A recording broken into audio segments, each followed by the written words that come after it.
আজকে আমরা এমন কিছু ইংরেজি ওয়ার্ড শিখব যেগুলোর সাহায্যে আপনারা খুব সহজেই ইংরেজিতে কথা বলতে পারবেন।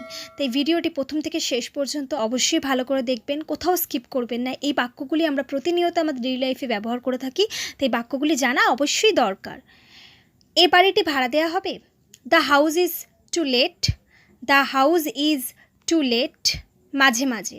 From time to time. From time to time. এটার কোনো মানে নেই।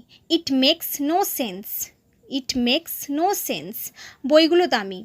The books are expensive. The books are expensive. ওকে জাগিয়ে দিন। Please wake him up. Please wake him up. ওই দিকে। That way. That way. বিশ্বাস করো আমি জানি না। Believe me I don't know. Believe me I don't know. এটা কি? What is it? What is it? এখানে কি তুমি একা? Are you here along? Are you here along? এতটা চিন্তার কিচ্ছু নেই। Nothing to worry about. Nothing to worry about.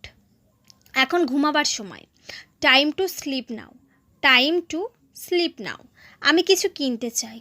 I would like to buy something. I would like to buy something. এটা কখন আসবে? When does it arrive? When does it arrive? ওটা কে ছিল? Who was that? Who was that? কীভাবে করবো দেখাও। Show me how. Show me how. আমি হাঁটতে যেতে চাই। I would like to go for a walk. I would like to go for a walk. আমি বাড়ি যেতে চাই। I would like to go home. I would like to go home. কে যেন আসছে। Someone is coming. Someone is coming. এখন বিদায় হও। Be off now. Be off now. কখন? At what time? At what time? এটা এখানে। Here it is. Here it is. টেলিভিশনটি ভেঙে গেছে। The TV is broken. The TV is broken. কীভাবে একথা বলতে পারলে? How could you say that? How could you say that? কী হলো? What happened? What happened? এটা কি বন্ধ? Is it close? Is it close? সারাদিন। The whole day. The whole day. এই বইগুলো আমাদের। This books are ours. This books are hours.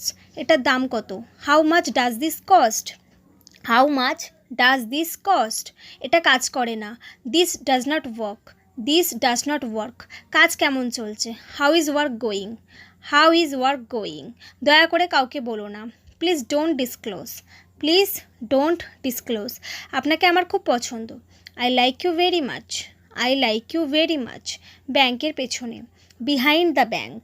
Behind the bank. So friends, these all sentences can help you to speak English fluently. So if you like my video, then subscribe my channel Learning English to get more videos like this.